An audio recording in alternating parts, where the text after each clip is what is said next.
தான் கேள்வி கேட்பாங்க, இதில் கேட்க மாட்டாங்க இல்லாமல் பரவலாக அந்த கேள்வி வைக்கிறாங்க இல்லையா? ஆகையினால நம்ம எல்லா பகுதியும் நம்ம வந்து பார்த்துக்கிட்டு அதெல்லாம் ப்ராக்டிஸ் பண்ணிக்கிட்டோம் அப்படின்னு சொன்னோம்னா நம்ம வந்து வர்ற அட்டம்ப்டில் மிகப்பெரிய நம்ம வெற்றியை நம்ம வந்து அடைய முடியும். அதாவது சப் இன்ஸ்பெக்டர்லாம் நீங்கள் ஆகிட்டீங்கன்னா நீங்கள் அதுலேயே ப்ரொமோஷனில் உங்களுக்கு வந்து இப்போ நீங்கள் பிலோ 25 அப்படின்னா எஸ்பி வரை கூட உங்களுக்கு கிடைக்கும். பிலோ 25னா எஸ்பி வரை கிடைக்கும். ஒரு 28னா ஏடிஎஸ்பி, அதிகபட்சம் ஏடிஎஸ்பி வந்துடும், கன்ஃபார்மாக டிஎஸ்பி வந்துடும். அந்தளவுக்கு இதுலேயே ப்ரொமோஷன் உங்களுக்கு வந்து கிடைக்கும். ஏன்னா ஒருத்தர் வந்து சப் இன்ஸ்பெக்டராக ஜாயின் பண்ண ஒருத்தர் இப்போ வந்து எஸ்பி ஆகிட்டார். அவர் என்ன சொல்கிறாரு, எனக்கு கன்ஃபர்ட் ஐபிஎஸ்ஸே வந்துடும் அப்படின்னுங்கிறார். அந்தளவுக்கு ஒரு ஏஜ் இருக்குன்றார். இங்கே தான் சென்னையில் தான் இருக்கிறார், நண்பர் தான். அதனால் இதில் வந்து அவ்வளோ வாய்ப்பு இருக்குது. நீங்கள் குரூப் 1ல் வர்றவங்களுக்கே இப்போ கன்ஃபர்ட் ஐபிஎஸ்ங்கிறது அவ்வளோ தாமதமாகுது. இப்போ 2001 2001 செலக்ட் ஆனவங்களுக்கே இப்போ தான் ஐபிஎஸ் கொடுத்துருக்கு. ரொம்ப ரொம்ப தாமதம், 25 வருஷம் ஆயிடுச்சு. அதான் இப்போது அன்னைக்கு வந்து ஒரு சார் ஒருத்தர் ஐபிஎஸ்ட்டை வந்து பேசிகிட்டு இருந்தேன், கன்ஃபர்ட் ஆனவர் தான். இப்போ அப்போ சொன்னார், அடுத்தலாம் குரூப் 1ல் வர்றவங்களுக்கு வந்து பார்த்தோம்னா ஏஜ் வந்து இப்போ ஒரு குரூப்பில் வந்து பார்த்தீங்கன்னா கிட்டத்தட்ட 97 பேர் செலக்ட் பண்ணிக்கிறாங்க. 97 பேரோ 99 பேரோ செலக்ட் பண்ணியிருக்கிறாங்க. 97 பேரோ 99 பேரோ செலக்ட் பண்ணிக்கிறாங்க. அது என்ன சொல்கிறாரு, அதில் நம்பர் 1ல் முன்னாடி இருக்கிறவருக்கு வந்து பார்த்தீங்கன்னா ஐஜியோ ஏடிஜிபியோ வரும்.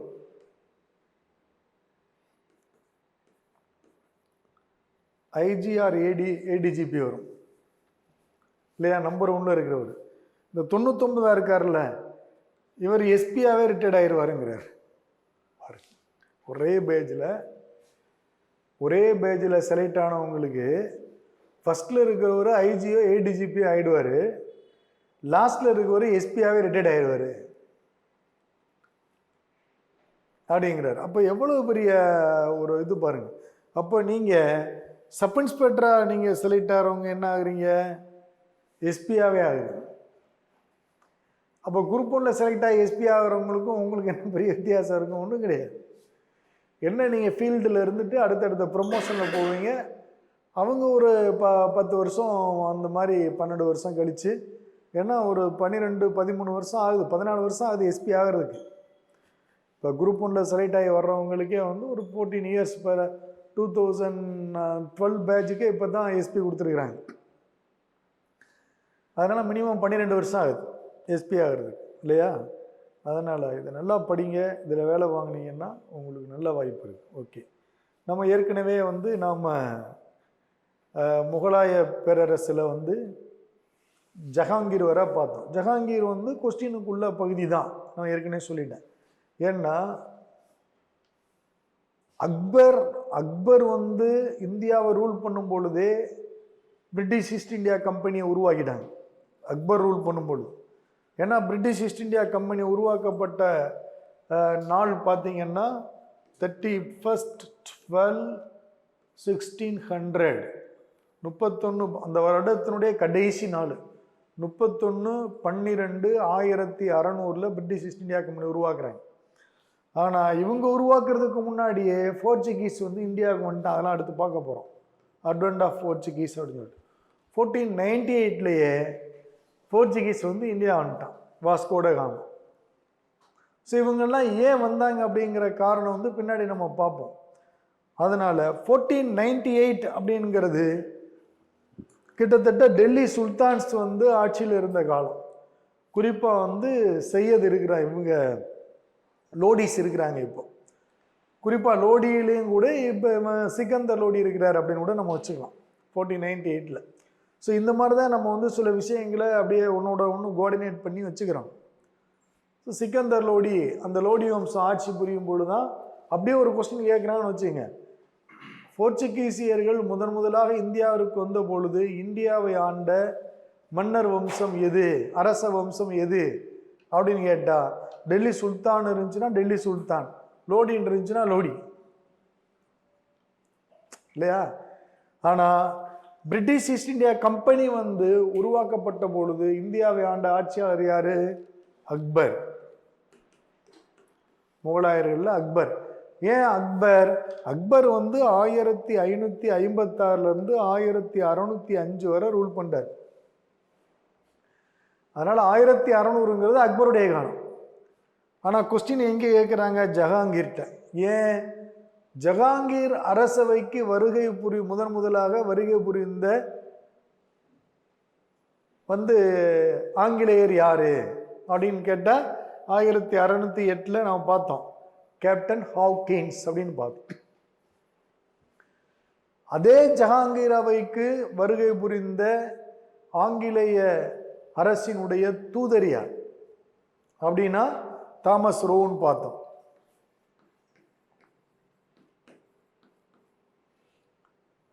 ஆயிரத்தி 1615. அப்போ இந்த கேள்வி வந்து அடிக்கடி கேட்கிறாங்க, எல்லா எக்ஸாம்லையும் கேட்குறாங்க. இப்போ முகலாயர்கள் அப்படின்றவரை பார்க்க முடியாது. அதனால எல்லா பகுதியும் நமக்கு வினாக்கள் வந்துகிட்டே இருக்கும். இப்போ அக்பரை பொறுத்தளவு நம்ம பார்த்தோம், மன்சப்தாரி முறை அவர் தான் அறிமுகம் செய்கிறாரு, கேள்வி கேட்கலாம். தீனிலாயி சமயத்தை அவர் உருவாக்குறாரு, கேள்வி கேட்கலாம். 2ஆம் பானிபட் போர் அவர் தான் நடத்துறாரு, கேள்வி கேட்கலாம். ஹால்திகாட்டி போர்னு ஒன்று நடத்துறாரு அவரு, ராணா பிரதாப்புக்கும் அவருக்கும், கேள்வி கேட்கலாம். ஜிஸ்யா வரியை அபாலிஷ் பண்றாரு, கேள்வி கேட்கலாம் இல்லையா? இப்ப ஜாகிர்தார் சிஸ்டம் வருது, கேள்வி கேட்கலாம். ஆக்ரா ஃபோர்ட் அவர் தான் உருவாக்குறாரு, எழுதிருக்கலான்னு பாருங்க. அக்பர் வந்து ஆக்ரா கோட்டையை கட்டியவர், ஆக்ரா ஃபோர்ட்.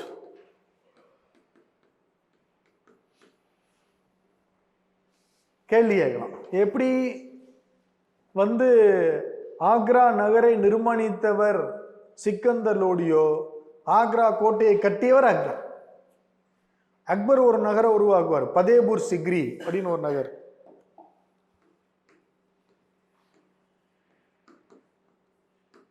அதில் அவங்களுக்கு சொன்னேன், ஞாபகம் இருக்கு. பதேபூர் சிக்ரி நகரை வந்து அக்பர் தான் உருவாக்குனார். இந்த பதேபூர் சிக்ரியில தான் என்ன இருக்கிறதா சொன்னேன், புலந்தர்வாசா இருக்கு அப்படின்னு சொன்னேன். புலந்தர்வாசா என்ன? குஜராத் வெற்றியை கொண்டாடுவதற்காக அவர் வந்து ஒரு நுழைவாயில் உருவாக்குறார். எப்படி அலாவுதீன் கில்ஜி ஒரு நுழைவாயிலை கட்டினார், எதுக்கு? குதுப் மினாருக்கு. அது வந்து அலாய் தர்வாஜா அப்படின்னு. இவர் கட்டுறது வந்து புலன் தர்வாஜா. குஜராத் வெற்றியை கொண்டாடுறதுக்காக 1572 73 உருவாகிறார். ஏன்னா 72 தான் குஜராத் போரே நடக்குது. அப்போ புலன் தர்வாஜா உருவாகிறது. The gateway of Fatehpur Sikri to commemorate the victory of Gujarat. So இதெல்லாம் பதேபூர் சிக்ரி நகரை உருவாக்கியவர் யார்? ஆக்ரா நகரை உருவாக்குனவர் அக்பர் அப்படின்னு சொல்லுவோம். அதனால கேள்வி இங்கே தான் கேட்பாங்க அப்படின்னு கிடையாது. இது எல்லாமே ரெலவெண்ட் கொஸ்டின் தான். ஸோ இப்போ வந்து நம்ம வந்து பார்த்தீங்கன்னா ஜஹாங்கீர் பார்த்து முடிச்சிட்டோம். இப்போ வந்து ஷாஜஹான். ஜஹாங்கீரை வந்து பொறுத்தளவில் நம்ம என்ன, அவர் வந்து சில முக்கியமான பூங்காக்களை உருவாக்கிறார். குறிப்பாக ஜம்மு காஷ்மீர், ஷாலிமர் பாக், இதெல்லாம் இன்னும் அது ஒரு பிரம்மாண்டம், இயற்கையினுடைய ஓவியமா அது இருக்கு. அந்த மாதிரி ஜஹாங்கீர் வந்து தி ஃபாண்ட் ஆஃப் பெயிண்டிங் ஓவியங்கள் உருவாக்குறது வந்து அவர் பெரிய ஒரு ஹாபி அவர். அந்த மாதிரி ஜஹாங்கீர். பட் ஷாஜஹான் என்ன? இந்திய கட்டிடக்கலைகளின் இளவரசன், தி பிரின்ஸ் ஆஃப் இந்தியன் ஆர்கிடெக்சர் அப்படின்னு சொல்றவர் ஷாஜஹான். என்ன காரணம் அந்த அளவுக்குன்னு? ஏன்னா இந்திய கட்டிடக்கலையே ஒரு பிரம்மாண்டத்தை சந்திச்சிச்சு. தாஜ்மஹால், ரெட் ஃபோர்ட், செங்கோட்டை இல்லையா? இந்த பிரம்மாண்டத்தை மிஞ்ச ஒண்ணுமே இல்லை. ஆக்ரா ஃபோர்ட் வந்து பாத்தீங்கன்னா பிரம்மாண்டமான கோட்டை. அது அப்படி நிமிந்து பார்க்க முடியாத, கழுத்து ஒலிக்கும் அந்த அளவுக்கு ஒரு கோட்டைன்னு வச்சுக்க. ஆனா தாஜ்மஹால் வந்து பாத்தீங்கன்னா அப்படியே பார்த்தோம்னா கண்ணையும் இதயத்தையும் பறிக்கும். அப்படியே அது அவர்தான். ரைட்டா? ஸோ ஷாஜஹானை வந்து அப்படி சொல்றோம். ஷாஜஹானை வந்து நம்ம பார்க்குறோம். ஷாஜஹான் வந்து பார்த்தீங்கன்னா முக்கியமாக அவரை பற்றி அவங்களுக்கு கேட்குறது இதே நம்ம எடுத்துக்கலாம். தாஜ்மஹால், தாஜ்மஹாலை யார் கட்டினா? உஸ்தத் இஷா. உஸ்தத் இஷா அவர் தான் அதுக்கான ஆர்கிடெக்ட். உஸ்தத் இஷா தாஜ்மஹாலை கட்டினவர் வந்து அந்த ஆர்கிடெக்ட் யாருன்னா உஸ்தத் இஷா.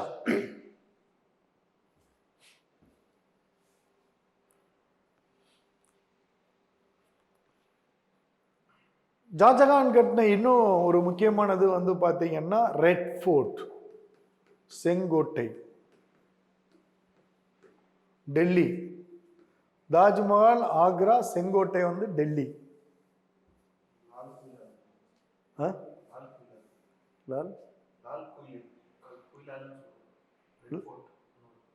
இன்னொரு பேரா? அதே அவங்க நேர செங்கோட்டைன்னு தான் கேட்பாங்க. லால் குயிலாளா அப்படின்னு கேட்டாங்களா? ஓ அப்படியா, நான் ரெஃபர் பண்றேன். அப்ப ரெட் ஃபோர்ட், செங்கோட்டை அப்படின்னு வந்து நம்ம சொல்றோம். அது பார்சி இதாக இருக்கும். பார்சி பெர்சியன்ல ஏதாச்சும் கேட்டிருப்பாங்க. அந்த அந்த அதை கேட்டிருக்கான், அப்படி கேட்டிருக்கிறான் சப் இன்ஸ்பெக்டர்ல. So red fort. அதுக்கடுத்து வந்து நம்ம ஷாஜஹானை பொறுத்தளவில் வந்து பார்த்தீங்கன்னா ரெட் ஜாமா மஸ்ஜித் அப்படின்னு ஒன்று உருவாக்குறார். ஜாமா மஸ்ஜித், ஜாமா மசூதி, இங்கிலீஷ்ல ஜாமா மஸ்ஜித். ஜாமா மஸ்ஜித் இது எங்கே கட்டுறாரு? ரெட் ஃபோர்ட்டுக்குள்ளேயே கட்டுறாரு, செங்கோட்டைக்குள்ளேயே, டெல்லி. டெல்லியில ஜாமா மஸ்ஜித். ஆக்ராவில் வந்து முத்து மஸ்ஜித்.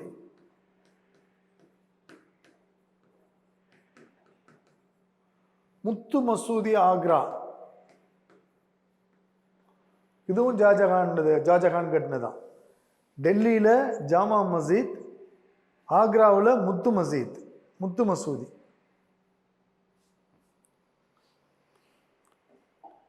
அதுக்கடுத்து ஷாஜஹானுக்கு இருக்கிற இன்னும் ரெண்டு முக்கியமான விஷயம் ஒன்று பார்த்தீங்கன்னா கோஹினூர் டைமண்ட், கோஹினூர் வைரம்.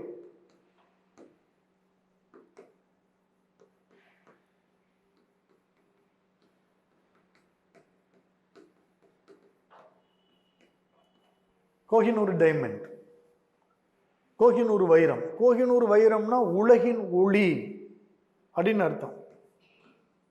Light of world.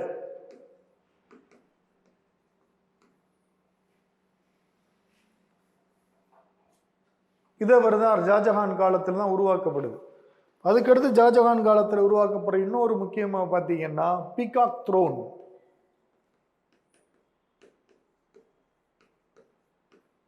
மயிலாசனம்.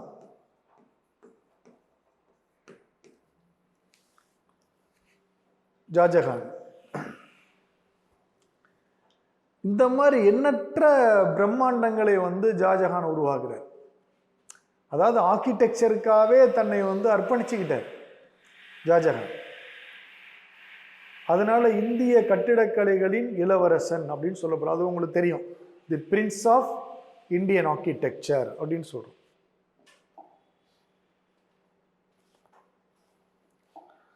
ஸோ இதுக்குள்ளதான் அவரை பத்தி நம்மளுக்கு கேட்டா கேட்பாங்க.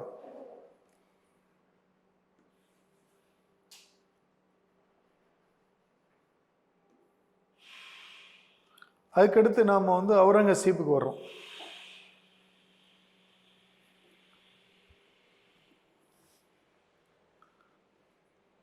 அவுரங்கசீப் வந்து பார்த்தீங்கன்னா இப்போ ஷாஜகான் எந்த காலகட்டத்திலிருந்து ஆட்சி புரிகிறாரு? 1628 1657 வரை ஆட்சி புரிகிறார். 1628 இது வந்து ஷாஜகான் ஆட்சி புரிந்த காலம். அதுக்கடுத்து அவுரங்கசீப் வந்து பார்த்தீங்கன்னா 1657 1707 1657 to 1707 அவுரங்கசீப். அதாவது முகலாய அரசர்களில் அதிகமான நாட்கள் ஆட்சி புரிந்தது 2 பேர். ஒன்று அவுரங்கசீப், இன்னொன்று வந்து அக்பர். 2 பேரும் 50 வருஷம் ஆட்சி புரிந்திருக்கிறாங்க 2 பேரும். அவுரங்கசீப்பை பொறுத்தளவில் அவர் என்ன சொல்றாரு? தன்னை சொல்றாரு ஜிந்தா பீர் அப்படிங்கிறார். தன்னை வந்து பார்த்தீங்கன்னா ஜிந்தா பீர்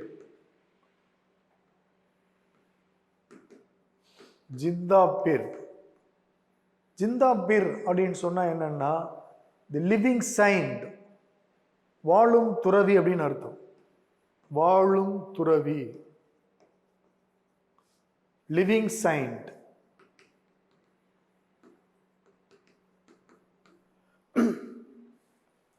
தன்னை வந்து வாழும் துறவி என்று அறிவித்துக் கொண்டார். ஜிந்தா பீர் என்று அறிவித்துக் கொண்டார். அதுக்கப்புறம் அவர் தன்னை என்ன சொன்னாரு? ஷேடோ ஆஃப் காட் அப்படின்னாரு. கடவுளின் நிழல் அப்படின்னு சொன்னார். Shadow of God.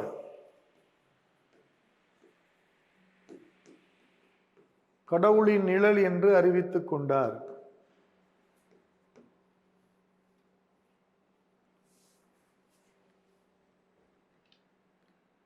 அடுத்து வந்து பார்த்தீங்கன்னா ஜரோகா இ தர்சன் அப்படின்னு ஒரு ஈவெண்ட் வச்சிருப்பாங்க. ஜரோகா இ தர்சன்.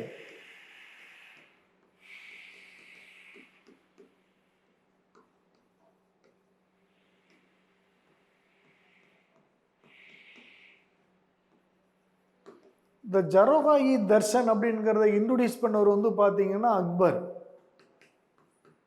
ஜரோகா இ தர்சன் அப்படிங்கிறது மன்னர் தனது அரசிகளோடு மக்களுக்கு காட்சியளித்தல். இது என்னன்னா மன்னன் எழுதிக்கங்க. ஜரோகா இ தர்சன் எனப்படுவது மன்னன் தனது அரசிகளோடு மக்களுக்கு காட்சியளித்தல்.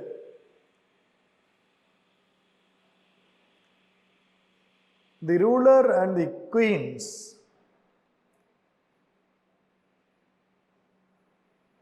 they are appeared in front of the people, public. பொதுமக்களுக்கு முன்னால் காட்சியளிக்கிறது, தோன்றுறது.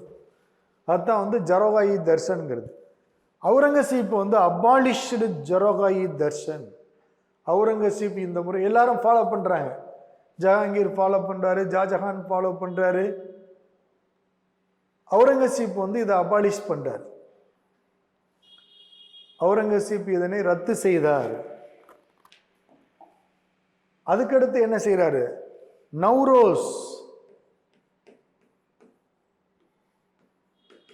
நவ்ரோஸ் பண்டிகையை ரத்து செய்தார். He abolished Navroz festival.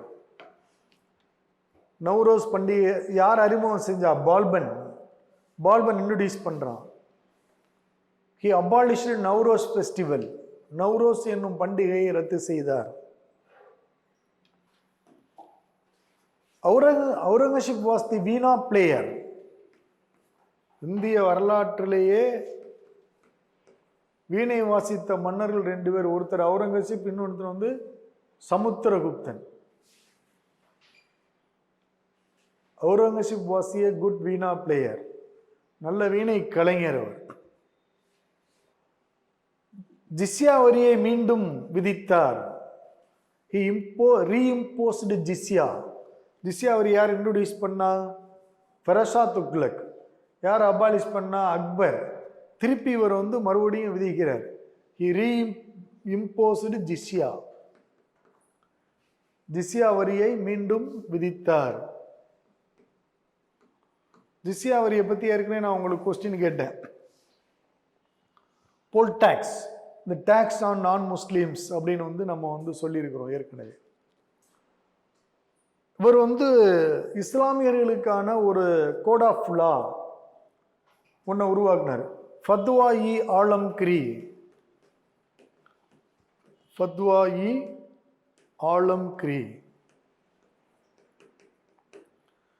அவுரங்கசீப்பினுடைய இன்னொரு பேர் வந்து ஆலம்கீர். அவுரங்கசீப்பினுடைய இன்னொரு பேர் ஆலம்கீர். ஆனால் ஆலம்கீர் 1 இவர் வந்து முதலாம் ஆலம்கீர். ஏன்னா பின்னாடி ஒரு ஆலம்கீர் வருவான். அதனால அவுரங்கசீப் வந்து முதலாம் ஆலம்கீர் அப்படின்னு சொல்றோம். ஃபத்வா-இ ஆலம்கிரி. ஃபத்வா-இ ஆலம்கிரி அப்படின்னு ஒரு புத்தகத்தை எழுதுறாரு. இது வந்து முஸ்லிம்களுக்கான சட்ட புத்தகம், முஸ்லிம் சமயத்திற்கான சட்ட புத்தகம். அவுரங்கசீப் வந்து பார்த்தீங்கன்னா முகலாய அரசர்கள்லேயே ரொம்ப ஜெனியூனான அவரை வந்து அவுரங்கசீப்பை வந்து வரலாற்றில் வந்து தவறாக சித்தரிப்பாங்க எல்லாருமே. ஆனால் வந்து ரொம்ப யோக்கியமான மனுஷன் இருந்தார் அவுரங்கசீப். ஏன்னா எல்லா முகலாய அரசர்களும் வந்து குறைஞ்சது ஒரு 50 மேரேஜ் பண்ணாங்க. அவுரங்கசீப் மட்டும் தான் ஒரே ஒரு மேரேஜ் பண்ணாலும் அவுரங்கசீப் மட்டும் தான் அவங்களே. அதனால தான் பல வகையில் இவர் வந்து ரொம்ப ரெஸ்ட்ரிக்டிவாக இருந்தார். சும்மா வந்து அங்கே ஆடுறது பாடுறது அந்த மேலே அடிக்கிறது இதெல்லாம் அவர் அனுமதிக்கலை. எல்லாரும் போய் அவங்கவுங்க ஏதாச்சும் வேலையை பாரு அப்படின்னு தான் வந்து அவுரங்கசீப் வந்து எல்லாருக்கும் வந்து சொன்னார். அதனால் வந்து ஒரு லாஸ்ட் எஃபிஷியன்ட் ரூலர் யார்? அவுரங்கசீப். ஸோ அவுரங்கசீப்பை பற்றி தான் நம்மளுக்கு வந்து கேள்வி கேட்குறதுக்கான வாய்ப்பு. அவர் வந்து ஒரு தாஜ்மஹால் மாதிரி ஒன்று கட்டணும் அப்படின்னு அவரும் பிளான் பண்ணார். நம்மளும் ஒரு தாஜ்மஹால் மாதிரி கட்டுவோம். ஆனால் அவுரங்கசீப் ரொம்ப சிக்கனமானவர். அவுரங்காபாத்தில் வந்து பார்த்தீங்கன்னா இங்கே டெக்கானில் தக்காணம் டெக்கான் அவுரங்காபாத்னு ஒன்று இருக்கு. அவுரங்காபாத்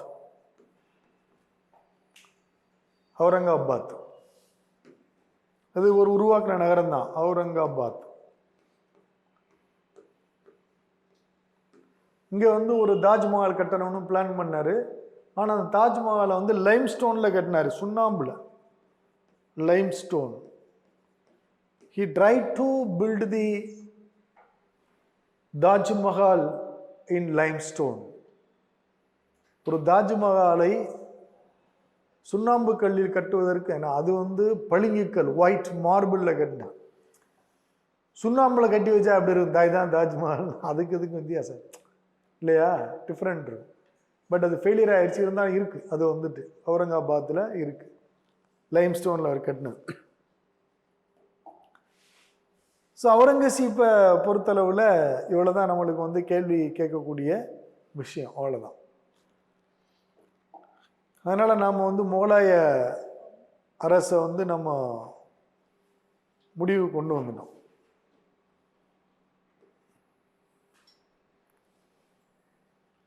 அவுரங்கசீப் இருக்கும் பொழுது பார்த்திங்கன்னா நிறைய வந்து கான்ட்ரவர்சி நிறைய வரும். இப்போ முகலாயர்கள் வந்து சும்மா ஜென்ரலாக சில விஷயங்கள், முகலாயர்கள் தங்களுடைய அரசை 12 சுபாக்களாக பிரித்தனர். அக்பர் தான் அதை பிரிக்கிறார், 12 சுபாஸ். முகலாயர்கள் தங்கள் பேரரசை 12 சுபாக்களாக பிரித்தனர் முதல்ல. அப்புறம் இது வந்து ரொம்ப பிரிஞ்சு போயிட்டே இருக்கு. இந்த சுபாக்களுக்கு கீழே உள்ள அடுத்த பிரிவு வந்து பார்த்தீங்கன்னா பர்கானா. சுபாக்கள் பர்கானாக்களாக பிரிக்கப்பட்டன. சுபாக்கள் பர்கானாக்களாக பிரிக்கப்பட்டன. பர்கானாக்கள் கிராமங்களாக பிரிக்கப்பட்டன. அடுத்த இது பார்த்தீங்கன்னா வில்லேஜ். பர்கானாக்கள் கிராமங்களாக பிரிக்கப்பட்டன. So village, pargana, subah, province, அதுக்கு மேலே போய். ஸோ இதுதான் முகலாய அரசு. இதுக்குள்ளேருந்து தான் நம்மளுக்கு வந்து வினாக்கள் வந்து கேட்பாங்க. முக்கியமாக வந்து ஜஹாங்கீர் வினாக்களுக்கானவர், ஷாஜஹான் வினாக்களுக்கானவர், அக்பர் வினாக்களுக்கானவர், பாபர் வினாக்களுக்கானவர். ஹுமாயூனை பொறுத்தளவில் அந்த குல்பதான் பேகம் எழுதின புக்கு ஹுமாயூன் நாமா தின்பனா.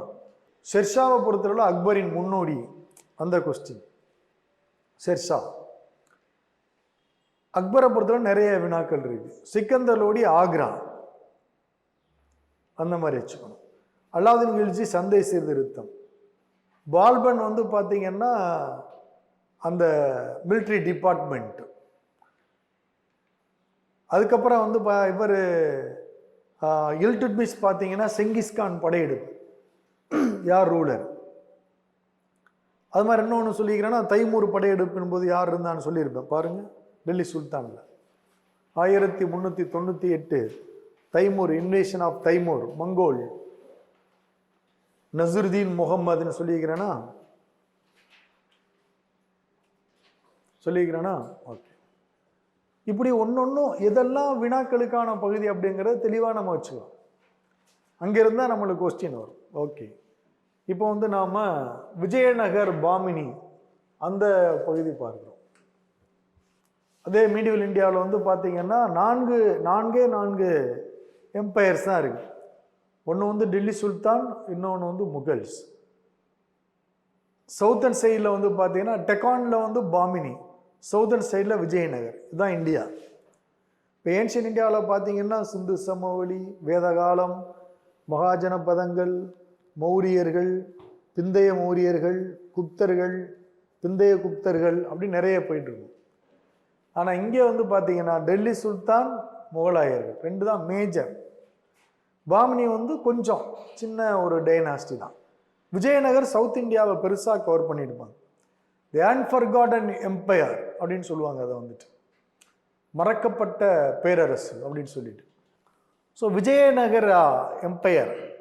இப்போ வந்து பார்த்தீங்கன்னா இன்னொரு கொஸ்டின், அதாவது விஜயநகர பேரரசு உருவாக்கப்பட்ட பொழுது, விஜயநகர் பேரரசு நிறுவப்பட்ட பொழுது டெல்லி சுல்தானியத்தை ஆண்ட மன்னர் யார் அப்படின்னு ஒரு கொஸ்டின். முகமது துக்ளக், முகமது பின் துக்ளக். அது மாதிரி பாமினி உருவாக்கப்பட்ட பொழுது அவர் தான். இப்ப விஜயநகர் எம்பையர் எப்ப உருவாக்குறாங்க? 1336, 1336 கிபி 1336ல விஜயநகர பேரரசு நிறுவப்பட்டது. 1336 விஜயநகர பேரரசு நிறுவப்பட்டது. அப்போ ஏன் அதை நான் சொல்ல வர்றேன்? அது மாதிரி பாமினிய பேரரசு, பாமினி அரசு, பாமினி அரசு எப்ப நிறுவப்படுவது? 1347, 1347 பாமினி அரசு, Bahmani, BAHMINI, Bahmani dynasty founded in the year of 1347. Muhammad Tughlaq எப்போ ரூல் பண்றாரு? 1325 to 1351, 1325 இருந்து 1351 வரை ரூல் பண்றாரு. அப்ப 1336 இவர் காலம்தான், 1347 அவருடைய காலம். ரைட்டா? ஏன் இவர் இப்ப இது வந்து இவர் காலகட்டத்தில் உருவாக்கப்படுது அப்படின்னு சொன்னா அந்த இன்ஸ்டபிலிட்டி. ஆக்சுவலாக முகமது துக்ளக் வந்து டெக்கானில் தான் நிறைய காலத்தை வந்து கழிச்சிட்டு இருப்பார். இங்கே வருவார், அப்புறம் போவார், அப்புறம் வருவார் போவார், இதே மாதிரி.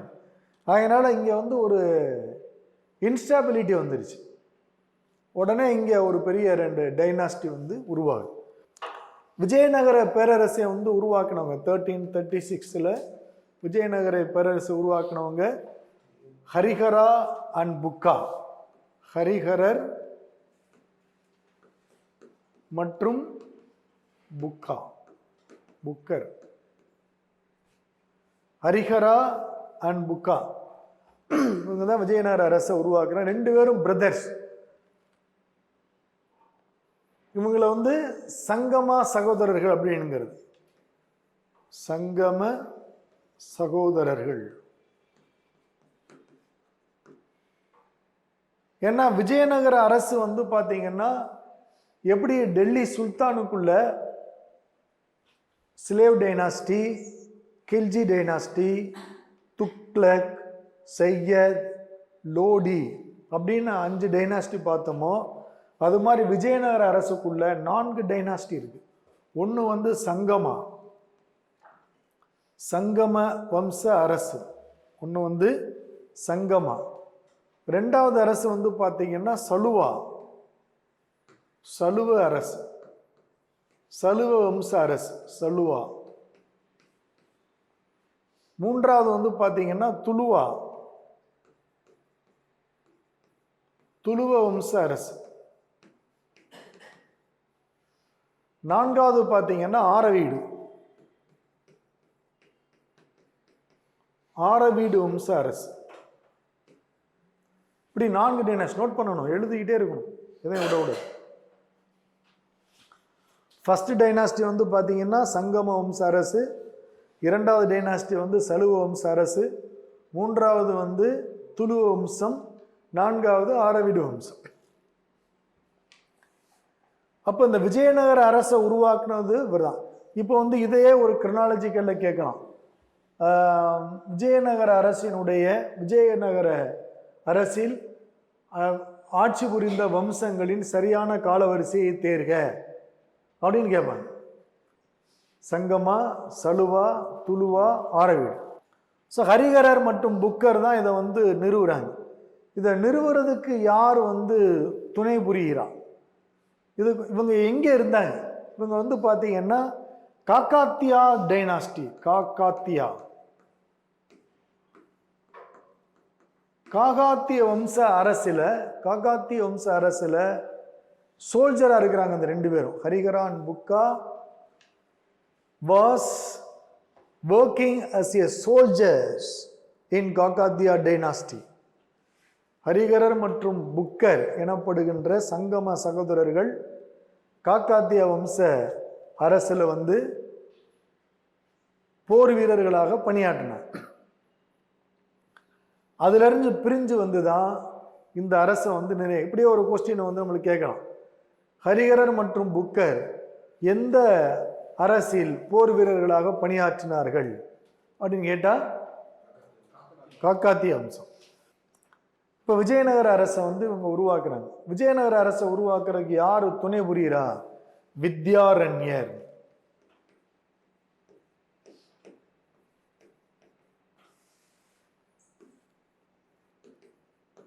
வித்யாரண்யர் என்ற துறவியின் வழிகாட்டுதலோடு விஜயநகர அரசை நிறுவினார்கள். தி வித்யாரண்யா, தி Sangma brothers, with the guidance of Vidyaranya, the saint Vidyaranya, they founded a new dynasty. அப்போ இங்க வந்து ஒரு நகரை உருவாக்குறாங்க. அந்த நகருக்கு பேர் வந்து விஜயநகர் ஆர் வித்யாநகர்.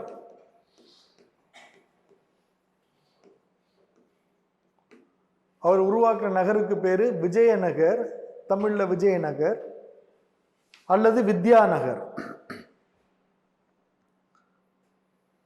எதுக்கு விஜயநகர் வித்யாநகர் சொன்னாங்க? விஜயநகர்னா தி பிளேஸ் ஆஃப் விக்டரி, வெற்றி நகரம்னு அர்த்தம். வித்யாநகர்னா தி பிளேஸ் ஆஃப் எஜுகேஷன், கல்வி, கலை, அதனுடைய நகர். தி பிளேஸ் ஆஃப் எஜுகேஷன், கல்வி நகர். இன்னொன்று வித்யாநகர் ஏன்னு வருதுன்னு பார்த்தீங்கன்னா, வித்யாரண்யருடைய துணையோட செஞ்சதுனால அவர் பேரையே வச்சதாகவும் சொல்லுவாங்க, வித்யாரண்யர் அப்படின்னு சொல்லிட்டு. வித்யாநகர் இது வந்து ஒரு கொஸ்டின் தான். விஜயநகர பேரரசு நிறுவ உதவிய துறவி யார் அப்படின்னே கேட்கணும். சங்கம சகோதரர்களுக்கு விஜயநகர அரசை நிறுவிட உதவிய துறவி யார், உதவியவர் யார்? அல்லது சங்கமா சகோதரர்களுடைய குரு யார்? குருனே கேட்கலாம் அவர், ஏன்னா அவருடைய குரு தான் அவர், வித்யாரண்யர். ஸோ இந்த ஃபவுண்டிங் டைம்லேயே இவ்வளோ கொஸ்டின் இருக்கு. என்னென்னா, எந்த வருஷம் நிறுவனாங்க, யார் டெல்லி சுல்தானிய மன்னராக இருந்தா, யார் யார் நிறுவனது, அந்த விஜயநகரனுடைய முதல் வம்சத்துக்கு என்ன பேர், அந்த 2 சகோதரர்கள் எந்த அரசுல வந்து என்னது போர் வீரர்களாக இருந்தாங்க, அவங்கள வந்து உதவி செஞ்சவர் யாரு, அந்த துறவி யாரு, எங்கே இதை நிறுவனாங்க, விஜயநகர்னு ஏன் பேர் வச்சாங்க, வித்யாநகர்னு ஏன் பேர் வச்சாங்க, இவ்வளவு இது இருக்கு அந்த இடத்துலயே பாருங்க, இவ்வளவு விஷயம். ரைட். ஸோ வேற இவங்களை பத்தி நமக்கு வந்து பெரிய இதெல்லாம் நம்மளுக்கு கொஸ்டின் எல்லாம் கேட்க மாட்டாங்க. இந்த இடத்துல இருக்கிற முக்கியமானது இப்போ வந்து இந்த புக்கா அப்படிங்கிறவர், இவர் வந்து முதலாம் புக்கா, புக்கா 1 அப்படின்னு சொல்றோம். முதலாம் புக்கர். முதலாம் புக்கருடைய பையன் வந்து ஒருத்தர் இருக்கிறான், அவன் பேர் வந்து குமார கம்பனா. குமார கம்பனா, குமார கம்பன் கூட சொல்லலாம், குமார கம்பனா, குமார கம்பன். இவன் இந்த குமார கம்பனுடைய மனைவி ஒரு பொண்ணு இருக்கிறான், அவனுடைய மனைவி Gangadevi. The Gangadevi, the wife of Kumara Kampan. இப்போ வந்து பார்த்தீங்கன்னா இந்த குமார கம்பன் வந்து மதுரைக்கு படையெடுத்து போகிறான். விஜயநகர்ல இருந்து புக்காவுடைய பையன் மதுரைக்கு படையெடுத்து போகிறான். படையெடுத்துட்டு போகையில் அவனுடைய மனைவி கங்காதேவி இருக்க அந்த அம்மா, நானும் அவங்க கூட வருவேன் அப்படின்னு சொல்லிட்டு அவங்க கூட போகிறாங்க. மதுரை போய் படையெடுத்துட்டு திரும்புகிறான். அங்கே போய் சக்ஸஸ் பண்ணிட்டு திரும்புகிறான். இப்போ இந்த அம்மா இங்கேருந்து போயிட்டு திரும்பி மதுரையிலேருந்து திருப்பி ரிட்டன் இங்கே வர்றது வர எல்லா காட்சிகளையும் எழுதி வைக்குது. அது வந்து ஒரு புத்தகமாக வந்திருக்கு. அந்த புத்தகம் தான் மதுரா விஜயம். மதுரா விஜயம்.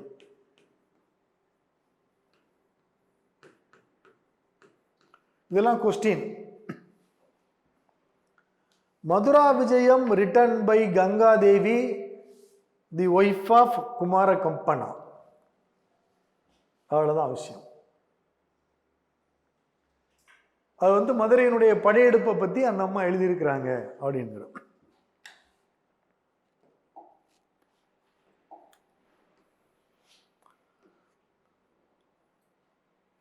இப்ப யார் யாரு எந்தெந்த இதுவரை அவங்க ரூல் பண்ணாங்க அப்படிங்கிறத பத்திலாம் டெப்தா இங்க நம்மளுக்கு வந்து கொஸ்டின் கிடையாது. நீங்க சும்மா வந்து அதுக்கடுத்து புக்கா ரூல் பண்ணது. இப்ப ஹரிஹரா வந்து பாத்தீங்கன்னா முதலாம் ஹரிஹரா வந்து 1336 1343 வரை ரூல் பண்றாரு. அதுக்கடுத்து முதலாம் புக்கா வந்து 343 79 வரை பக்கத்தில் எழுதி வச்சுக்கோங்க. புக்கா 1 1343 1379. அதுக்கப்புறம் 2ஆம் ஹரிஹரர் வர்றாரு. இங்க வந்து 2ஆம் ஹரிஹரர், ஹரிஹரா 2.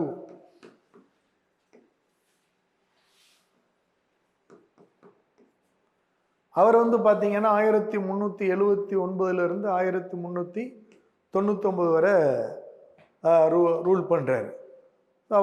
அவரை பற்றி ஹரிஹரா 1 பற்றி 2 பற்றி ஒன்றும் பெரிய கொஸ்டின் நம்மளுக்கு வராது. அதுக்கப்புறம் புக்கா 2, 2ஆம் புக்கர். அவர் 399 406 வரை ரூல் பண்ணுறாரு, 1406 வரை. இவங்களுக்கு பிறகு வந்து பார்த்தீங்கன்னா தேவராயா 1 வர்றாரு. முதலாம் தேவராயர் தமிழ்ல. தேவராயர் வேற, கிருஷ்ண தேவராயர் வேற. முதலாம் தேவராயர் வர்றார். இந்த முதலாம் தேவராயரை பத்தி ஒரே ஒரு கொஸ்டின். முதலாம் தேவராயரை பத்தி பார்த்தீங்கன்னா அவருடைய காலகட்டத்தில்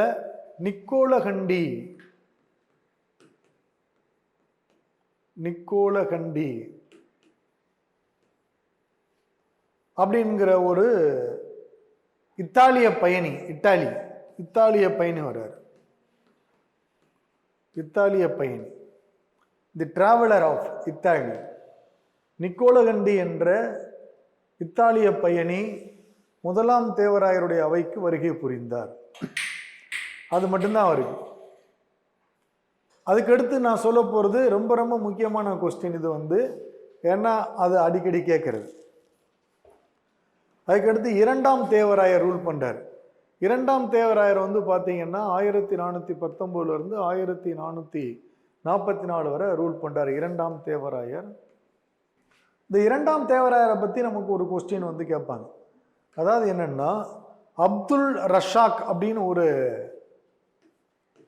அப்துல் ரஷாக், இங்கிலீஷ்லேயே நீங்க எழுதிக்கலாம் இதை மட்டும், அப்துல் ரஷாக். தமிழ்ல வந்து அப்துல் ரஷாக். அப்துல் ரஷாக் அப்படின்னு சொல்லிட்டு ஒரு, அதாவது இப்ப இவரை சொன்ன பாருங்க, நம்ம வந்து இபின் பதுட்டா மொராக்கோ டிராவலர் அப்படிங்கிற மாதிரி, இவர் அப்துல் ரஷாக் வந்து பாத்தீங்கன்னா பெர்சியாவின் தூதர், பெர்சிய பாரசீக தூதர் அப்படின்னு சொல்லுவோம் தமிழ்ல, பாரசீகத்தின் தூதர். பாரசீகத்தை வந்து ஷாருக் அப்படின்னு வந்து ஒரு மன்னன் ஆட்சி புரிகிறான். ஷாருக்கும் ஒரு மன்னன் ஆட்சி புரிகிறான். அவனுடைய தூதரா வந்து அப்துல் ரஷாக் வராரு. இந்த ஷாருக் இதெல்லாம் வந்து கேட்க மாட்டாங்க. அப்துல் ரஷாக் என்ற பாரசீக பயணி அல்லது தூதர் யாருடைய அவைக்கு வருகை புரிந்தார் அப்படின்னு கேட்டா தேவராயா 2.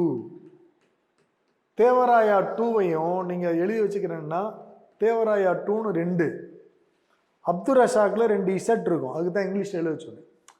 2 இசட்டு தேவராயா 2, அவ்வளோதான் முடிஞ்சு போச்சு. ஏன்னா இது நிறைய எக்ஸாம்ல கேட்ட கொஸ்டின், அதுக்காக சொல்றேன். ரைட்டா? இதுக்கு முன்னாடி அசோகனுடைய பில்லர்ல ஒன்று பார்த்தோம் நம்ம, ராம்பூர்வா 2 சிங்கிள் புல் அப்படின்னு பார்த்தோம், 2 எல்லு 2 அப்படின்னு. அது மாதிரி இங்க வந்து பாத்தீங்கன்னா தேவராயா 2 ரஷாக் டபுள் இஜெட். ரைட்டா? அப்படியா வச்சுக்கோங்க. அப்புறம் இதுல வந்து பெருசா நம்மளுக்கு வந்து கேள்வி கிடையாது. அதுக்கடுத்து வந்து பாத்தீங்கன்னா மல்லிகா அர்ஜுனா வராரு, இவங்களெல்லாம் பத்திலாம் நம்மளுக்கு கொஸ்டின் கிடையாது. வீர நரசிம்மா வராரு. அதுக்கடுத்து வர்றவர் தான் நம்மளுக்கு ஒரு முக்கியமானவர், கிருஷ்ணதேவராயர்.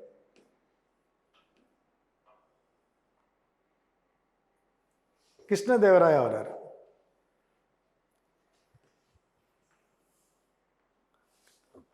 கிருஷ்ணதேவராயர் வந்து பாத்தீங்கன்னா துளுவ வம்சத்தை சேர்ந்தவர். துளுவ வம்சம், துளுவ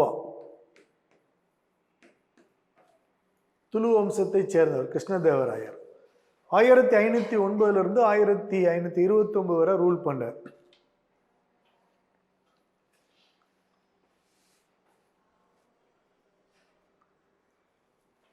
இவரை பத்தி வந்து பாத்தீங்கன்னா ஒரு 5-6 கொஸ்டின் ரொம்ப முக்கியமானது.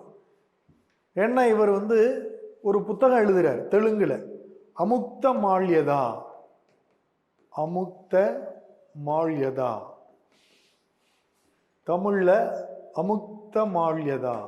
அமுக்த Malyada, the book written by Krishnadevaraya in Telugu language.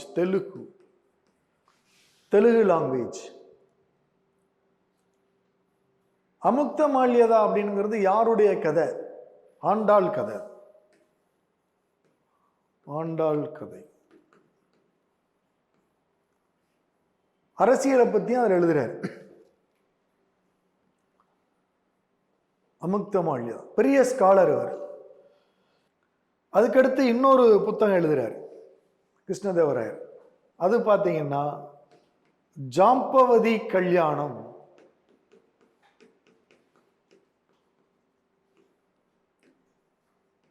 Jambavati கல்யாணம்.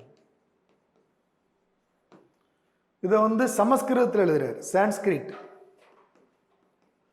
அமுக்த மால்யதா வந்து தெலுங்குல எழுதுறாரு, ஜாம்பவதி கல்யாணம் வந்து சமஸ்கிருதத்தில் எழுதுறாரு. இந்த ஜாம்பவதி கல்யாணம் எது தொடர்பான புத்தகம்? இது வந்து கிருஷ்ண பரமாத்மா தொடர்பான புத்தகம். கிருஷ்ணன், லார்ட் கிருஷ்ணா. அதுக்கடுத்து கிருஷ்ண தேவராயரை பொறுத்தளவில் இன்னொரு முக்கியமான கொஸ்டின். அவருடைய அவையில் வந்து பார்த்தீங்கன்னா அஷ்டதிக்கஜங்கள் அப்படின்னு 8 ரத்தினங்கள் அங்கே இருக்கிறாங்க. அஷ்டதிக்கஜங்கள்.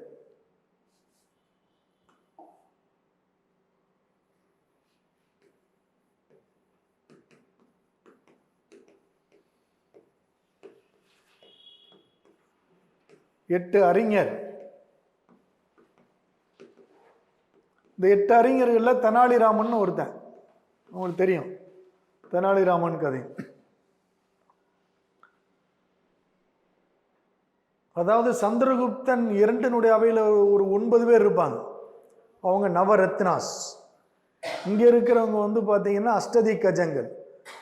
அது மாதிரி சிவாஜியினுடைய அவையில் வந்து அஷ்டபிரதான் அப்படின்னு இருப்பாங்க, அங்கே 8 பேர் இருப்பாங்க, அவங்களுக்கு பேர் அஷ்டபிரதான். இங்க வந்து அஷ்டதிக்கஜம், அஷ்டதிக்கஜங்கள். இதில் தெனாலிராமன் ஒரு ஆள், அவர் இருப்பார்.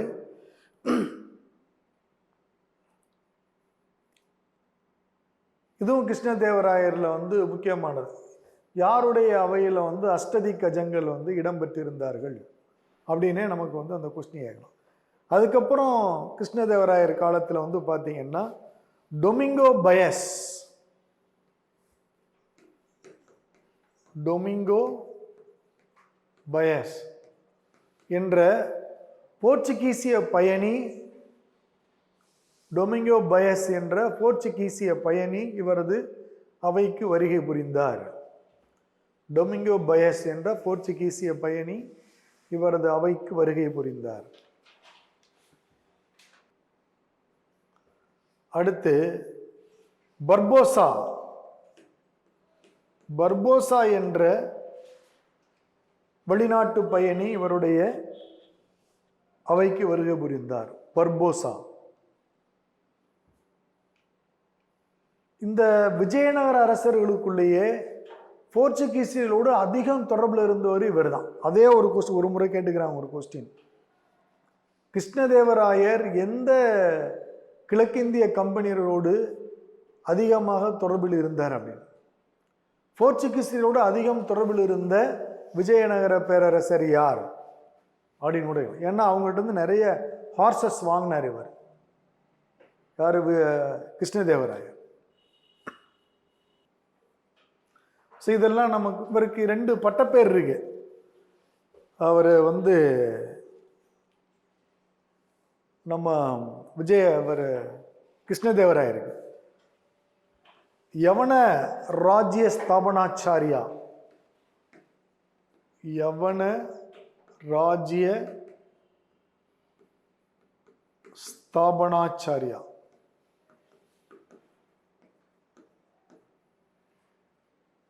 அப்படின்னு சொல்றாங்க இவர்.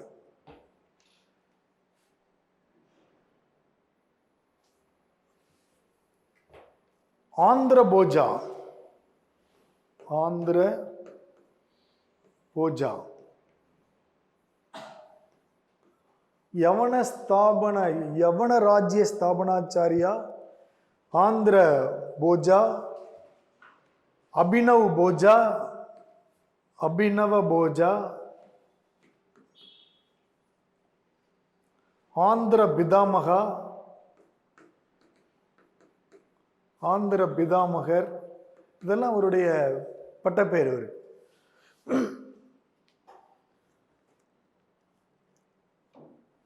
பெரிய ஸ்காலர். கிருஷ்ணதேவராயரை பொறுத்தளவில் அவர் வந்து ஒரு பெரிய ஸ்காலர். கிருஷ்ணதேவராயர் வந்து பார்த்தீங்கன்னா அந்த ராம நவமி அந்த அந்த ஒரு பண்டிகையை வந்து அவர் வந்து இது பண்ணார். மகாநவமி, ராமநவமி இதையெல்லாம் அவர் தான் அறிமுகப்படுத்துறார். மகாநவமி, ராமன் இன்னும் கொண்டாடுறாங்க. அது வந்து ராமநவமி இதையெல்லாம் அவர் தான் அறிமுகப்படுத்துறார். அதுக்கடுத்து இது வந்து விஜயநகரில் நமக்கு வந்து முக்கியமான ஒரு போர் நம்மளுக்கு கேட்கறது வந்து உங்களுக்கு தெரியும், அடிக்கடி கேட்பாங்க, தலைக்கோட்டை போர் அப்படின்னு சொல்லிட்டு. 1565 வந்து பார்த்தீங்கன்னா தலைக்கோட்டை போர் நடக்கும். தலைக்கோட்டை போர். இந்த தலைக்கோட்டை போரை வந்து ராட்சச தங்காடி அப்படின்னுறோம். ராட்சச தங்காடி, ராட்சச தங்காடி, தமிழ்ல ராட்சச தங்காடி, தலைக்கோட்டை போர், பேட்டில் ஆஃப் தலிகோட்டா அப்படின்னு வந்து சொல்லுவாங்க இங்கிலீஷ்ல. Battle of Talikota.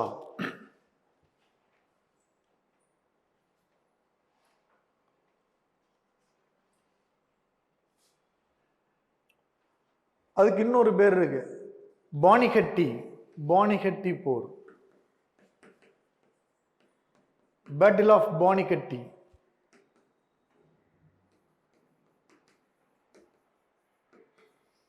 பானிகட்டி போர், ராட்சச தங்காடி, தலிகோட்டா போர், எப்படி சொன்னாலும் அதான். இந்த போர் நடக்கிற பொழுது வந்து பார்த்தீங்கன்னா யாரு அவங்கள வந்து ரூலராக இருக்கிறவர் பார்த்தீங்கன்னா சதாசிவா. சதாசிவா தான் வந்து அப்போ ரூலராக இருக்காரு. இவருடைய படைத்தளபதி வந்து Ramarayar. படைத்தளபதி Ramarayar. Sadashiva Rao was the ruler of Vijayanagar. அவர் வந்து பார்த்தீங்கன்னா ஆரவீடு டைனாஸ்டி, ஆரவீடு வம்சம். அவருடைய படை தளபதி வந்து பார்த்தீங்கன்னா ராமராயர். அவருடைய கமாண்டர் இன் சீஃப் ராமராயர். இவங்க தான் அந்த தலைக்கோட்டை போருக்கு வந்து இவர் தான் போறார். இந்த தலைக்கோட்டை போரை எதிர்க்கிறது யாரு அப்படின்னு சொல்லிட்டு பார்த்தீங்கன்னா அவங்க வந்து பாமினி அரசர்கள், பாமினி டைனாஸ்டி. பாமினி அரசு வந்து பார்த்தீங்கன்னா இப்போ 5ஆ பிரிஞ்சிடுச்சு. 5ஆ பிரிஞ்சாலும் ஒருத்தர் மட்டும் தவிர்த்து 4 பேர் சேர்ந்து எதிர்த்து சண்டை போடுவாங்க. இதில் வந்து விஜயநகரை வந்து அவங்க தோக்கடிச்சிருவாங்க, ராமராயரை வந்து கொன்றுவானுங்க. அங்கே வந்து பேட்டில் ஆஃப் தலைக்கோட்டா. அப்போ எதிர்த்து இருக்கிறவங்க யாரு? பிஜப்பூர், கோல்கொண்டா,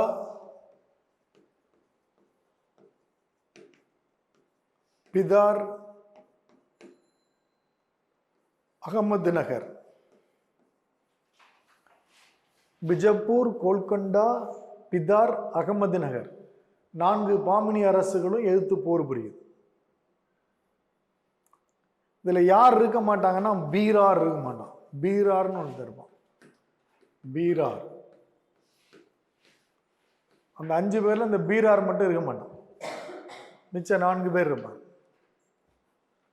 அப்போ நீங்கள் எப்படி ஞாபகம் வச்சுக்கிறணும்? பீரார் இது மட்டும்தான். உங்களுக்கு கேட்டனா தலைக்கோட்டை போரில் என்ன கொஸ்டின் கேட்பாங்க?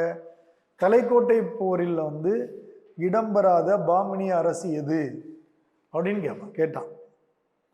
பீரார். ஏன் பீரார் இடம்பெறல? அவன் வந்து பீர் சாப்பிட போயிட்டான் அப்படின்னு வச்சுக்க. என்னது? காமெடியாக தான் இருக்கும். அவன் வந்து பீர் சாப்பிட போயிட்டான், அதனால் அவன் வரல அப்படின்னு. அவ்வளோதான், சிம்பிள். அப்புறம் இது நான் இப்போ சொன்ன இது வந்து காலம்பூரா உங்களுக்கு மறக்காது, எப்போ கொஸ்டின் கேட்டாலும். இப்போ விஜயநகரை பொறுத்தளவில் நாம் தெரிஞ்சுக்கிற வேண்டிய விஷயங்கள் இவ்வளோதான். விஜயநகர அரசு வந்து பார்த்தீங்கன்னா எப்படி அவங்க பிரிக்கிறாங்க? பாளையங்களாக பிரிச்சிருக்கிறாங்க. விஜயநகர அரசு வந்து அந்த மாதிரி அந்த டெப்த்தாக போய் நம்மளுக்கு கொஸ்டின் கேட்கல, அதனால் வந்து தேவையில்லை நமக்கு. அப்துல் ரஷாக் இதெல்லாம் சொல்லிவிடு. நிக்கோலோ வெண்டி இட்டாலியன், அப்துல் ரஷாக் வந்து Persian, Domingo Paes Portuguese, Barbosa Portuguese. Barbosa வந்து போர்ச்சுகீஸ், எழுதி வச்சுங்க அதில். அப்புறம் வந்து நுனிஷ்னு ஒருத்தர் வருவார், அவரும் போர்ச்சுகீஸ். நுனிஷ்.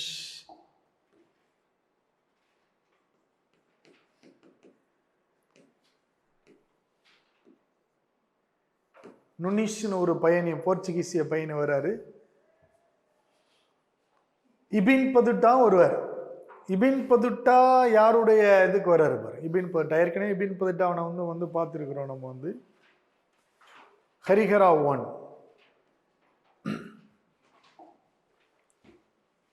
இபின் பதுட்டா வந்து பாமினிக்கு இபின்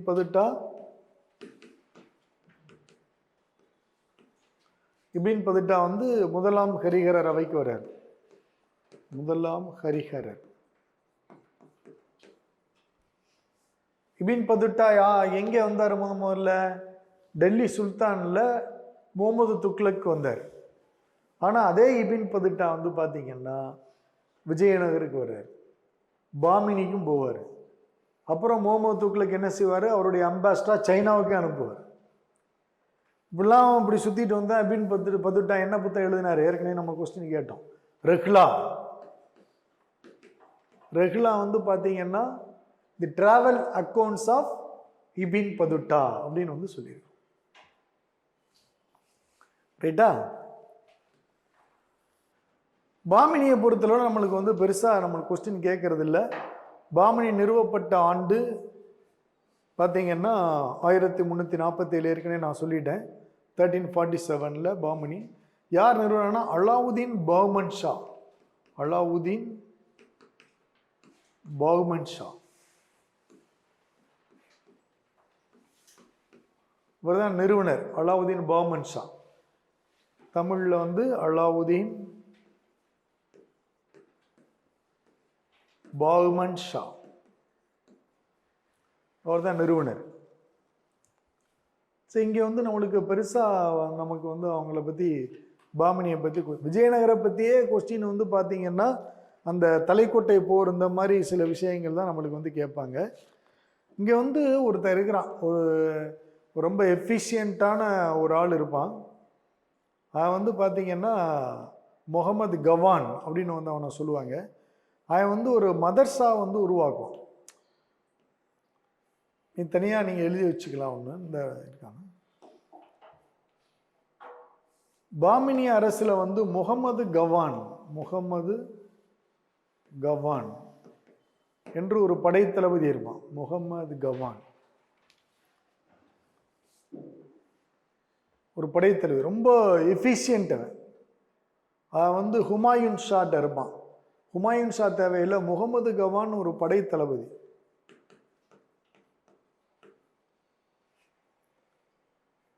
இந்த முகமது கவான் வந்து பார்த்தீங்கன்னா பிதாரில் மதர்சா அப்படிங்கிறது இஸ்லாமிய கல்வி நிறுவன அமைப்பு. ஒரு மதர்சாவை நிறுவினார், மதர்சா கல்லூரியை நிறுவினார் எழுதி வச்சு. அவ்வளோதான். பிதார்ல மதர்சா கல்லூரியை நிறுவியவர் யார் அப்படின்னா முகமது கவான். அவனை கொலை பண்ணிடுவாங்க. அதுக்கப்புறம் வந்து அவனை கொலை பண்ணிடுவாங்க. இப்போ வந்து 5 அரசுகளை வந்து பாமினி அரசு பிரியுது. இது வந்து ஒரு மேட்ச்டி ஃபாலோவிங்கில் நம்மளுக்கு வந்து கேட்கலாம், அதனால் அதை நோட் பண்ணிக்கலாம். பீராரில் இருக்கிறது வந்து பார்த்தீங்கன்னா இமாத்சாகி டைனாஸ்டி, இமாத்சாகி அரசு. பீராரில் இருக்கிறது இமாத்சாகி அரசு. பிதார்ல இருக்கிறது வந்து பரித்சாகி அரசு. இது வந்து மேட்ச்டி ஃபாலோவிங்ல கேட்கலாம். நமக்கு நிறைய எக்ஸாம்பிள் இந்த இதை கேட்குறாங்க. அகமது நகர்ல இருக்கிறது அகமது நகர் நிசாம் சாகி அரசு. ஸ்டேட் போர்டு புக்லேயே கொடுத்துருக்குறான் இதெல்லாம். நிசாம் சாகி அரசு. ஆனால் பேரெல்லாம் வந்து அவங்களுடைய பேர்ல இருக்கும். இமாசாயினா இமாசாயிங்கிற உருவாக்கியிருப்பான், பரிசாயினா பரிசாயின்னு ஒருத்தன் உருவாக்கியிருப்பான், நிஜாம் சாயி உருவாக்கியிருப்பான், குதுப் சாயி, அதில் சாயி உருவாக்கியிருப்பான். அதனால் இந்த பேர் வந்து அவங்க ஃபவுண்டர் நேம் தான். அது ஊர் மட்டும்தான் நம்மளுக்கு இதாகும். அகமத் நகரில் நிசாம் சாகி, கோல்கொண்டாவில் வந்து குதுப் சாகி. கோல்கொண்டா குதுப் சாகி அரசு. பிஜப்பூர், இந்த பிஜப்பூர் ரொம்ப முக்கியமானது. பிஜப்பூர்ல வந்து பார்த்தீங்கன்னா அதில் சாகி அரசு. இந்த மாதிரி 5 வம்சங்களை அவங்க பிரிஞ்சிருவாங்க. இப்போ இதில் தான் நான் சொன்னேன், பேட்டில் ஆஃப் தலைக்கோட்டாவில் யார் இருக்க மாட்டான்னு சொல்லிட்டு, இவன் இருக்க மாட்டான். பீரார் இருக்க மாட்டான். மற்ற 4 பேர் இருப்பாங்க. பிதார், அகமத் நகர், கோல்கொண்டா, பிஜப்பூர் 4 பேர் இருப்பாங்க. ரைட்டா? ஓகே. ஸோ இந்த இப்போ விஜயநகர் பாமினியை பொறுத்தளவில் அவங்க நிறுவப்பட்ட காலம், அதில் இருக்கிற முக்கியமான சில பேர் மட்டும், முக்கியமாக பயணிகள். இப்போ வந்து நம்ம அப்துல் ரஷாக் பார்த்தோம், அவர் வந்து தேவராயா 2 அப்படின்னு வந்தார். போர்ச்சுகீசியரோட அதிகம் தொடர்பில் இருந்த விஜயநகர அரசர்னு சொல்லிட்டு நம்ம வந்து கிருஷ்ணதேவராயரை வந்து நம்ம வந்து சொல்கிறோம். கிருஷ்ணதேவராயர் 2 புத்தகம் எழுதினார். அந்த புத்தகம் வந்து அடிக்கடி கேட்போம். அமுக்த மால்யதா. அமுக்த மால்யதா என்ன மொழியில் எழுதினாங்க? தெலுங்கில் எழுதுனாங்க. ஜாம்பவதி கல்யாணம் வந்து சான்ஸ்கிரிட் எழுதுறாரு, அதுவும் கிருஷ்ணதேவராயர் தான். கிருஷ்ணதேவராயர் அவையில் வந்து பார்த்தீங்கன்னா அஷ்டதிக்கஜங்கள் அப்படின்னு அறிஞர் 8 அறிஞர்கள் இருந்த ஒரு அவை. அதான் வந்து அதில் ஒருத்தர் வந்து தெனாலிராமனும் அதுக்குள்ள ஒருத்தராக இருந்தார். ஆனால் அவங்க அதில் சேர்க்க மாட்டாங்க. அறிஞராக வந்து தெனாலிராமனை வந்து அவங்க என்ன செய்ய மாட்டாங்க, சேர்க்க மாட்டாங்க. ஆனால் தெனாலிராமன் எல்லாரையும் ஃபீட் பண்ணிடுவாங்க. அவன் வந்து செல்ஃப் கான்ஃபிடென்ட் வந்து அதிகம் அவனுக்கு வந்து தெனாலிராமனுக்கு வந்து செல்ஃப் கான்ஃபிடென்ட் வந்து ஜாஸ்தி. அதனால் அவன் வந்து எல்லாரையும் வின் பண்ணிடுவான். ரைட்டா?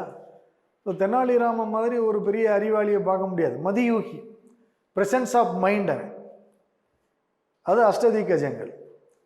ஸோ கிருஷ்ணதேவர் அந்த விஜயநகர அரசில் நமக்கு கேட்கக்கூடிய கொஸ்டின், இந்த ஃபவுண்டிங் டைம், ஹரிஹரா புக்கா, சங்கமா சகோதரர்கள் யார் உதவி செஞ்சா, எங்கே அவங்க நகரத்தை நிறுவனாங்க, அதுக்கு ஏன் அதுக்கு பேர் வச்சாங்க இல்லையா, அந்த துறவி பேர் என்ன, எந்த அரசில் அவங்க வேலை செஞ்சாங்க, இதெல்லாம் வந்து. அதுக்கப்புறம் ஒரு முக்கியமான புத்தகம் இன்னொன்று மதுரா விஜயம். மதுரா விஜயம் புத்தகத்தை யார் எழுதினா, அப்படியே ஒரு கொஸ்டின் கேட்கலாம். கங்காதேவி. கங்காதேவி எப்படி அந்த புத்தகத்தை எழுதினாங்க? அவங்க ஹஸ்பண்டோட மதுரைக்கு வர்றாங்க. யார்? குமாரகம்பனோட மதுரைக்கு வந்து படையெடுத்து வரும்பொழுது கூட வர்றாங்க. அவங்க பார்த்ததெல்லாம் வந்து அங்கே வந்து நோட் பண்ணி எழுதி வைக்கிறாங்க. அதுதான் மதுரா விஜயம். அப்புறம் வந்து தலைக்கோட்டை போர் வந்து நம்ம பார்த்தோம். அப்புறம் வந்து இவ்வளோதான் விஜயநகரை பொறுத்தளவில். இதை நம்மளை கேட்க போகிறோம். அப்புறம் முகலாயர்களை பொறுத்தளவில் நம்ம எல்லாமே கிளியராக வந்து பார்த்துருக்குறோம். இப்போ இதுக்கடுத்து நம்ம வந்து போக போகிற பகுதியை வந்து பார்த்திங்கன்னா பிந்தைய முகலாயர்கள் அப்படின்னு சொல்கிறோம். லேட்டர் முகல்ஸ் அப்படிங்கிறது.